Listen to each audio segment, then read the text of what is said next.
Halo, salam sejahtera bagi kita semua.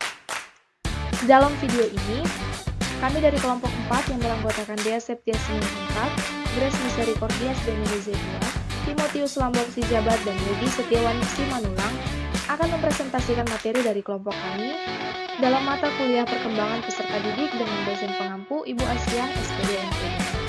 Adapun materi presentasi dari kami yaitu perkembangan emosi.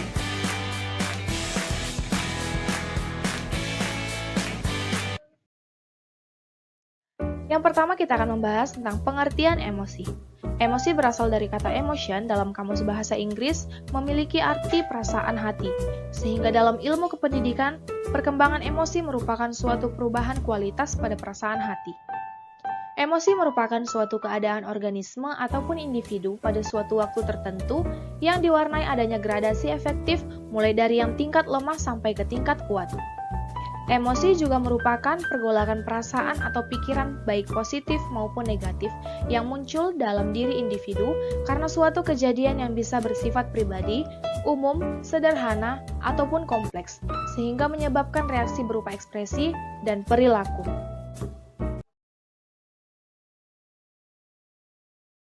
B. Bentuk-bentuk emosi. Menurut Gunarsa di tahun 2003, ada beberapa jenis emosi dasar pada setiap individu, yaitu hasrat, benci, sedih atau duka, heran atau ingin tahu, cinta, dan kegembiraan. Menurut Lazarus di tahun 1991, jenis-jenis emosi pada seorang individu adalah marah, cemas, takut, perasaan bersalah, malu, jijik, gembira, bangga, lega, harapan, kasih sayang, dan kasihan.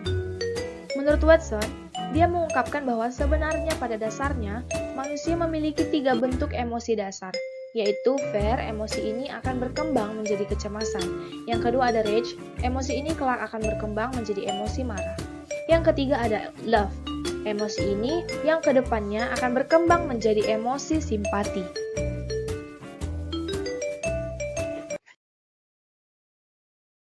Menurut Goleman, tahun 2009, bentuk-bentuk emosi pada seseorang adalah sebagai berikut. Yang pertama, amarah, yaitu beringas, mengamuk, benci, marah, besar, jengkel, kesalah hati, terganggu, tersinggung, bermusuhan, hingga tindakan kekerasan dan kebencian patologis. Yang kedua, kesedihan, yaitu pedih, muram, suram, melankolis, mengasihi diri, kesedihan, ditolak, dan depresi berat.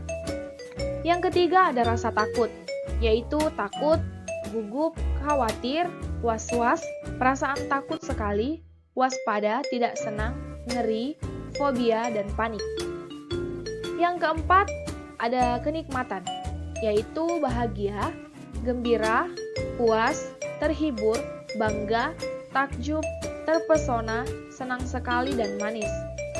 Yang kelima, ada cinta, yaitu persahabatan, penerimaan, kepercayaan, kebaikan hati, rasa dekat, bakti, dan hormat. Yang keenam, terkejut, yaitu terpana dan rasa takjub. Yang ketujuh, jengkel, yaitu rasa hina, jijik, muak, benci. Yang kedelapan, malu, yaitu rasa bersalah, malu hati, kesal, hina, aib, dan hati hancur lebur.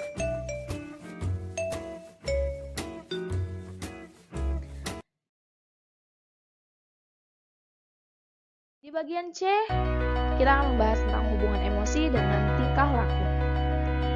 Stern Abu Ahmadi tahun 1998 mengemukakan bahwa terdapat 3 golongan dalam membedakan emosi seseorang, yaitu yang pertama, emosi individu yang bersangkutan dengan keadaan-keadaan sekarang yang dihadapi. Hal ini berhubungan dengan situasi aktual. Yang kedua, emosi yang menjangkau maju, merupakan jangkauan ke depan dalam kejadian-kejadian yang akan datang. Jadi emosi ini masih dalam pengharapan. Yang ketiga, emosi yang berhubungan dengan masa lampau. Emosi ini atau bisa dibilang juga melihat ke masa lalu.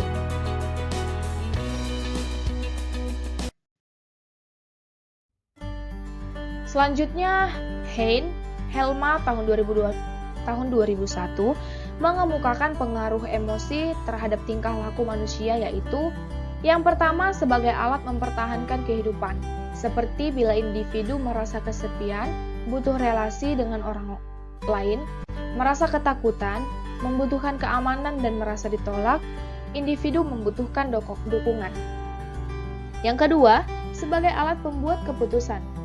Yang ketiga, sebagai batas atau benteng untuk melindungi ketahanan fisik dan mental. Yang keempat, sebagai alat komunikasi kepada orang lain, seperti bila merasa sedih atau patah hati, maka menampakkan sinyal pada orang lain untuk memberi bantuan. Yang kelima, sebagai alat untuk persatuan bagi umat manusia. Contohnya empati sebagai alat kebebasan untuk memilih. Kemudian, menurut Syamsu Yusuf tahun 2002, pengaruh emosi terhadap perilaku individu diantaranya sebagai berikut. Yang pertama, memperkuat semangat. Apabila orang merasa senang atau puas atas hasil yang telah dicapai. Melemahkan semangat apabila timbul rasa kecewa karena kegagalan, dan sebagai puncak dari keadaan ini ialah timbul rasa putus asa. Menghambat atau mengganggu konsentrasi belajar apabila sedang mengalami ketegangan emosi, dan bisa juga menimbulkan sikap gugup dan gagap dalam berbicara. Terganggu penyesuaian sosial apabila terjadi cemburu dan iri hati. Suasana emosional yang diterima dan dialami individu semasa kecilnya akan mempengaruhi sikap di kemudian hari, baik terhadap dirinya maupun terhadap orang lain. Kemudian, selanjutnya, ciri-ciri perkembangan emosi. Perkembangan emosi pada anak melalui beberapa fase, yaitu usia 18 bulan sampai 3 tahun. Pada fase ini, anak mulai mencari-cari aturan dan batasan yang berlaku di lingkungannya. Ia mulai melihat akibat perilaku dan perbuatannya yang akan banyak mempengaruhi perasaan dalam menyikapi posisinya di lingkungannya. Pada fase ini, anak belajar membedakan cara yang benar dan yang salah dalam mewujudkan keinginannya. Pada usia 2 tahun, anak belum mampu menggunakan banyak kata untuk mengekspresikan emosinya. Namun ia akan memahami keterkaitan ekspresi wajah dengan emosi dan perasaan. Pada fase ini, orang tua dapat membantu anak mengekspresikan emosi dengan bahasa verbal. Caranya, orang tua menerjemahkan mimik dan ekspresi wajah dengan bahasa verbal.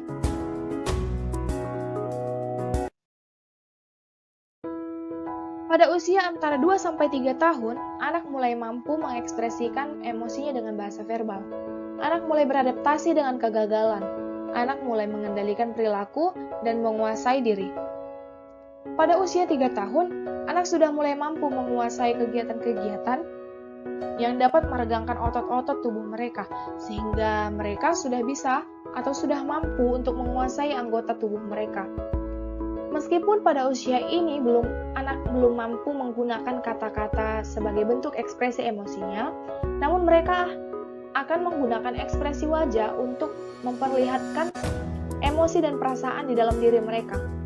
Sebagai orang tua, hanya perlu menerjemahkan mimik serta wajah dengan menggunakan bahasa verbal. Kemudian perkembangan emosi pada anak usia antara 3-5 tahun, yaitu pada fase ini, anak mulai mempelajari kemampuan untuk mengambil inisiatif sendiri. Anak mulai belajar dan menjalin hubungan pertemanan yang baik dengan anak lain, bergurau dan melucu, serta mulai mampu merasakan apa yang dirasakan oleh orang lain. Pada fase ini, untuk pertama kali anak mampu memahami bahwa satu peristiwa bisa menimbulkan reaksi emosional yang berbeda pada beberapa orang. Misalnya, suatu perbandingan bisa membuat pemenang bisa merasa senang, sementara yang kalah akan merasa sedih.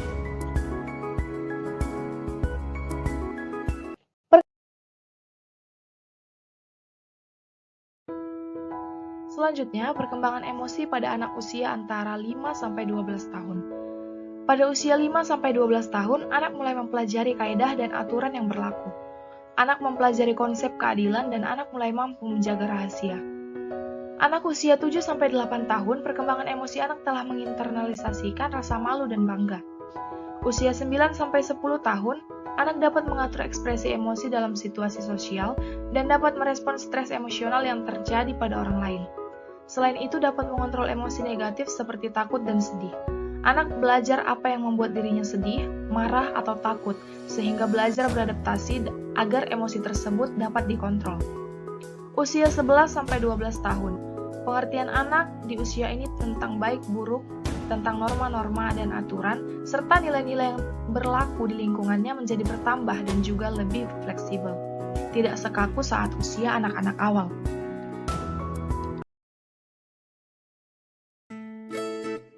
Perkembangan emosi adalah suatu keadaan yang kompleks, dapat berupa perasaan pikiran yang ditandai oleh perubahan biologis yang muncul dari perilaku seseorang, baik itu berupa nafsu, perasaan, maupun keadaan mental yang tidak terkontrol. Menurut Goleman 1995 memaknai emosi sebagai setiap keadaan atau pergolakan pikiran, perasaan, nafsu, setiap keadaan mental yang hebat yang meluap-luap. Ia mengatakan bahwa emosi merujuk pada suatu perasaan dan pikiran-pikiran yang khas, suatu keadaan biologis dan psikologis, dan serangkaian kecenderungan untuk bertindak. Menurut Chaplin 1989, dalam Dictionary of Psychology mendefinisikan emosi sebagai suatu keadaan yang terangsang dari organisme mencakup perubahan-perubahan yang disadari yang mendalam sifatnya dari perubahan perilaku. Ciri-ciri emosi yaitu yang pertama, kekuatan emosi. Kekuatan emosi sendiri bisa menekan seseorang dari dalam diri untuk menjadi seseorang yang kuat dan yang lemah. Meskipun emosi tidak bisa diukur dengan angka yang jelas, namun kita bisa melihat atau mengukurnya dari ekspresi atau tindakan yang dihasilkan. Semakin kuat dan jelas tindakan tersebut, maka semakin besar emosi yang tertanam pada orang tersebut.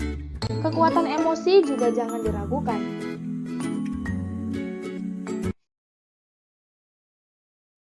Yang kedua, gangguan emosi. Gangguan menjadikan emosi seseorang terganggu sehingga berpengaruh juga pada diri penderita yang akhirnya terganggu secara keseluruhan. Namun jika ada gangguan emosi penderita yang sedih bukan hanya menangis, namun diam, murung, bahkan tidak mau makan dan minum sampai menyakiti diri sendiri. Hal tersebut bisa jadi karena adanya gangguan emosi. Bisa jadi gangguan tersebut sangat luas layaknya gangguan mood dan sejenisnya. Umumnya dalam gangguan emosi, penderita terganggu karena beberapa hal diantaranya yaitu apabila penderita tiba-tiba mengalami emosi yang terlalu kuat layaknya depresi, rasa cemas dan gelisah berlebih, kemarahan yang terlalu sering dan juga kuat. Jika penderita mengalami emosi yang biasanya jarang dirasakan oleh orang lain seperti halnya terlalu lemah. Jika seseorang merasa bahwa akan ada kesulitan dalam membangun hubungan dan merasa bahwa hubungan sosial mereka mengerikan. Jika seseorang mengalami beberapa konflik yang disebabkan karena lebih emosi atau karena hal sejenisnya seperti marah, takut dengan takaran tidak wajar, maka bisa jadi penderita mengalami gangguan emosi. Yang ketiga, dasar emosi. Dasar emosi sendiri sudah dikelompokkan menjadi beberapa alur, yaitu rasa amarah, rasa kesedihan, rasa dendam, rasa takut, rasa kenikmatan, rasa malu, rasa cinta. Yang keempat, simpati. Simpati sendiri merupakan sebuah proses yang ada ketika kita merasa tertarik pada pihak lain, sehingga bisa merasakan apa yang dialami, dilakukan serta dirasakan oleh orang lain. Simpati sendiri memegang peranan penting dalam kehidupan manusia. Biasanya simpati bisa berlangsung apabila adanya pengertian di dalam kedua belah pihak, sehingga wujud atau ciri emosi ini banyak terlihat dalam hubungan persahabatan, hubungan bertetangga, dan hubungan yang lainnya. Biasanya seseorang memberikan rasa simpati seperti halnya ada duka dan suka yang diungkapkan seseorang pada Anda dengan tulus. Namun tingkatan perasaan simpati tidak terlalu tinggi dan masih di bawah rasa empati. Beberapa orang hanya bisa sampai emosi ini saja, namun sulit untuk bisa sampai kepada emosi empati. Yang kelima, jasmani atau kewisaan. Selanjutnya, emosi dikatakan berbeda dengan perasaan, di mana beberapa halnya melibatkan tubuh dan juga biologis yang masih dianggap masuk akal. Sama halnya dengan gejala yang menunjukkan adanya jasmani atau biasa disebut sebagai kewisaan. Contohnya adalah penginderaan yang sakit, kemudian lapar, yang membawa Anda dapat pada sampai titik emosi seperti marah dan kesal dan sejenisnya. D. Ciri-ciri perkembangan emosi. Yang pertama, keadaan anak. Keadaan individu pada anak, misalnya cacat tubuh ataupun kekurangan pada diri anak, akan sangat mempengaruhi perkembangan emosional, bahkan akan berdampak lebih jauh pada kepribadian anak. Yang kedua, faktor belajar. Pengalaman belajar anak menentukan reaksi potensi mana yang mereka gunakan untuk marah. Yang ketiga, belajar dengan cara meniru. Dengan belajar meniru dan mengamati hal-hal yang membangkitkan emosi orang lain, anak bereaksi dengan emosi dan metode yang sama dengan orang-orang yang dia amati. Belajar dengan mempersamakan diri dan meniru reaksi emosional orang lain yang telah dilihatnya. Yang keempat, belajar dengan bimbingan dan pengawas. Anak diajarkan cara bereaksi yang tepat atau yang dapat diterima jika suatu emosi terangsang. Dengan pelatihan, anak-anak dimotivasi untuk berinteraksi terhadap rangsangan yang biasanya membangkitkan emosi yang menyenangkan dan dicegah agar tidak bereaksi secara emosional terhadap rangsangan yang membangkitkan emosi yang tidak menyenangkan. Yang kelima, belajar dengan pengondisian. Dengan metode atau cara ini, situasi yang mulanya gagal memancing reaksi emosional kemudian berhasil dengan cara asosiasi. Pengondisian terjadi dengan mudah dan dapat pada awal kehidupan lebih cepat karena anak kecil kurang menalar dan kurang mengenal betapa tidak rasionalnya reaksi mereka. Yang keenam, belajar dengan coba-coba. Anak belajar dengan coba-coba untuk mengekspresikan emosi dalam bentuk perilaku yang memberikan pemuasan terbesar kepadanya dan menolak perilaku yang memberikan pemuasan sedikit atau sama sekali tidak memberikan kepuasan. Cara belajar ini umumnya lebih digunakan pada anak-anak masa awal dibandingkan dengan yang sesudahnya.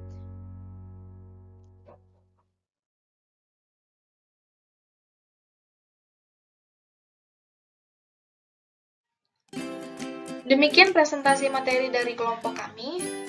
Kurang dan lebihnya kami mohon maaf. Sekian dan kami ucapkan terima kasih.